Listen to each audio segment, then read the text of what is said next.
Hello everyone, welcome back. In today's video we would like to have a program that checks the eligibility for voting. So we would like to check if our users can vote or not, and we are going to define certain criteria for that. In order to have such a program, we need to have the age of the users. So for example, here I assume that there is only one user whose age is 17 and it's of integer data type. Okay. Now I would like to define the criteria for being eligible or not for voting. In order to define it, I would like to have only one criteria.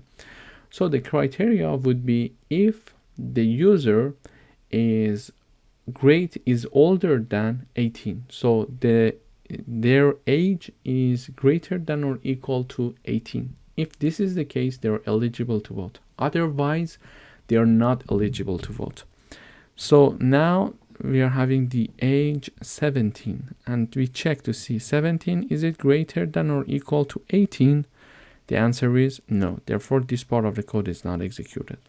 And because this condition is not true, we directly go to the else part and we are having this in the output. So not eligible to vote. As you see here, it is shown there. But what if I change this? So instead of this 17, now I have number 20 and I run the code one more time. So the compiler checks to see 20, is it greater than or equal to 18? Yes, this statement is true. Therefore, this part of the code is executed, eligible to vote. So this is how we can design a program by which we can check and understand the eligibility for voting. Thank you for watching.